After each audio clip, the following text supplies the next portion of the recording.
Non, mais notre conversation pointe le doigt quand même sur le gros problème de la droite. C'est Arrêtez qu'il de parler de doigts, s'il vous plaît, ça commence à devenir gênant. C'est qu'il n'y a pas de candidat naturel pour le RN. Mais non, mais pour le RN, on se pose pas la question. Il y a Mélenchon. Oui. Mais la droite, on est en train de citer, on pourrait citer 10 noms, quoi. Donc c'est quand même un peu leur problème. 10, vous exagérez. Mais oui, il y en a que va faire. J'ai pas tort. Que va faire Gérald Darmanin?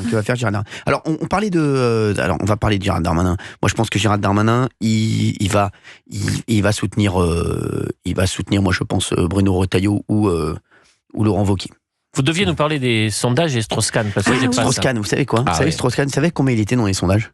Non. Je sais pas. Je vous savez combien il était dans les sondages, Strauss-Kahn? Je vais vous dire. Sondage secret, c'est vrai. Info sûre et certaine. Sûre et certaine. Il était dans les sondages au deuxième tour.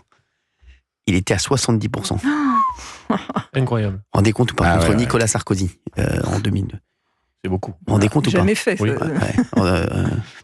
Rendez compte ou pas? En 2012, je dis en 2012. Oui, 2012. 2012, il était à 70%. Et tuer le match. Et il est élu au premier tour. Il se passe le Sofitel. Et en fait, ils refont une étude pour voir, une semaine après. Bon, effondrement total. Et François Hollande, qui était aux fraises totales, se retrouve à 58% au deuxième tour. Après, il a baissé. Et je me rappelle, il paraît qu'il avait dit j'ai quelques temps, il ne faut pas que je perde trop et que j'arrive à terminer à 51.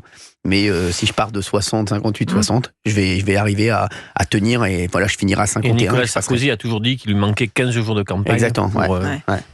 Et bon, Strauss-Kahn, pour vous dire, donc on parlait tout à l'heure de ce qui se passe. Strauss-Kahn, il était archi-président. Balladur. Mais gagné au premier tour. Balladur, c'était énorme. Oui. C'était énorme. Et Balladur aussi. Balladur, certains dans sa campagne disaient il va gagner au premier tour. Ça, exactement, oui. Mais la différence entre Balladur et Chirac, c'est Chirac la star. Et c'est comme ça qu'il l'a rattrapé dans la dernière ligne droite, évidemment. Ça, c'est facile à dire, Balladur. C'est facile à dire une fois. C'est facile à dire une fois que Chirac est élu. Excuse-moi, mais Chirac avant 95, en 94, tout le monde le lâche. Tout le monde le lâche. C'est pas la star, c'est le loser, comme dit Olivier D'Artigol. On a Lionel en ligne de Cannes, justement. Donc il va pouvoir nous dire ce qu'il en pense. Après la déclaration du maire de Cannes, David Lisnard. Très sympa, David Lisnard. Et puis il bosse. C'est un bosseur. Qui dit qu'il voudrait des primaires à droite. Il se porte candidat. Lionel, merci d'être avec nous. Bonjour Lionel. Bonjour Lionel. Lionel, c'est Cyril Hanouna à l'appareil. Vous entendez ma voix? Il n'y a que ma voix. Vos paupières sont lourdes, Lionel. Lionel à 3, vous dormez. C'est Mesmer, quoi. Lionel à 3, vous dormez. Attention, je vais prononcer le mot chipimpon. Vous connaissez, il y a toujours des mots de ouf pour les teasers. Je vais prononcer le mot chipimpon. À 3, vous dormirez. Bon, allez, on va prendre Eric. Eric d'Eure-et-Loire. Oui. Bonjour Eric, merci d'être avec nous. Bonjour. Bonjour Cyril. Merci d'être là Eric. Alors, qu'est-ce que vous proposez vous pour la droite? Moi pour la droite, je pense que la primaire est une catastrophe. On est d'accord. On est d'accord. Vous avez dit plein de choses avec lesquelles je suis parfaitement d'accord. Il n'y a qu'une chose que vous n'avez pas relevée et qui me paraît très très bien dans ce qu'a dit Monsieur Lisnard.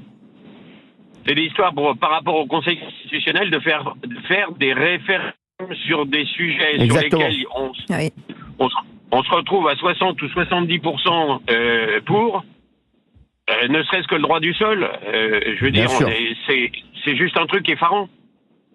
On ne mettra pas Mayotte d'aplomb si on ne supprime pas le droit du sol.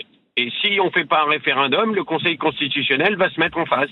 Exactement. Mais le Conseil constitutionnel, excusez-moi, Gauthier Lebray, c'est quand même... Moi, je pense, franchement, je vais vous dire ce que je pense, moi, Eric. Je pense que les institutions actuelles ne sont pas faites au monde actuel. Ne sont pas adaptées au monde actuel. Ils ont un logiciel de retard. Et franchement, c'est un vieux logiciel. Et le problème, c'est qu'aujourd'hui, c'est ça qui paralyse la France. Je suis désolé. C'est quand la politique s'invite dans les décisions du Conseil constitutionnel, surtout. Oui, aussi, exactement, oui. Mais ce qui a fait ça, c'est la... Oui.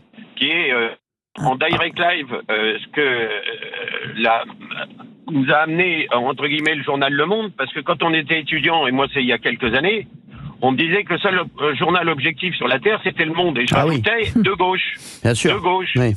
Et donc, la pensée unique qui est aujourd'hui catastrophique, et puis qu'ensuite, vous vous retrouvez en face de gens qui, au niveau de l'éducation, attention, scolaire, n'ont absolument pas le niveau. Quand on voit le niveau des débats à l'Assemblée nationale, mais c'est lamentable. C'est sûr. Ah non, mais là, c'est catastrophique. Il y a un niveau. J'ai jamais vu un niveau aussi bas. On est descendu vraiment. Non. Oui. Et alors, après, vous voyez, par exemple, un truc comme la pensée unique, le problème de la gestion des retraites. Vous faites un truc par capitalisation, ça donne de l'argent. Cet argent, il va aller où? Eh ben, dans nos entreprises, et les entreprises vont pas avoir de mal à trouver de l'argent, parce que c'est quand même des sommes qui sont absolument faramineuses. Et effectivement, le fonds des retraites, il faut surtout pas le faire gérer par des fonctionnaires qui sont contre, par principe, pour de la retraite par capitalisation, mais faire gérer ça par des professionnels. Et tous les professionnels qui savent gérer, entre guillemets, des avoirs, vous diront qu'à partir du moment où, entre guillemets, vous aurez toujours des fonds disponibles, eh ben, je veux dire, la performance sur le long terme, elle est exceptionnelle, parce qu'une entreprise, elle est là pour gagner de l'argent quand elle est bien gérée, contrairement à la mairie de Paris, où on a des gens qui ont, entre guillemets, des temps d'absence qui sont en 6 mois ou en 1 an supérieurs à ce que j'ai été absent sur toute ma carrière. C'est ça. Ouais. Donc là, on n'est pas au pays des bisounours, là. Alors, et d'ailleurs, soit dit en passant, comment le gars qui va reprendre la mairie de Paris va pouvoir gérer avec le personnel qu'il aura à sa disposition? Ça va être très compliqué, ça encore. Eh ben oui. Oui, c'est sûr. Donc, faites quoi dans la vie, Eric? Fonctionnaire. Ah ben moi, je suis tombé, entre guillemets, j'avais fait Dauphine. D'accord. Je suis rentré l'année où les premiers sont sortis, donc je suis un enfant de, entre guillemets, 68. D'accord. Et derrière, j'ai eu une opportunité exceptionnelle parce que on trouvait personne pour remplacer, donc il suffisait de se présenter, on vous prenait. J'ai travaillé ce que je dirais dans la bourse toute ma vie. Très bien, d'accord. Très bien, Daniel Moreau aimerait bien travailler dans les bourses. Je l'ai vu venir, celle-là. Et une des dernières choses que j'ai faites, j'avais introduit en bourse une société qui est devenue célèbre, et qui était Carmat, le cœur artificiel. Mais il y aurait beaucoup de choses à dire. Ah bah oui, fort. Bah bravo Eric pour votre carrière, en tout cas, c'est très fort. Merci Eric. Non, mais c'est amusant. Ah bah non, mais c'est fort. Ah, c'est fort. Voilà. Bah bravo Eric. Merci Eric d'avoir été avec nous sur Europe 1. Vous nous rappelez quand vous voulez. Merci pour ce que vous faites. Ah bah merci à vous. Pour ce que vous faites.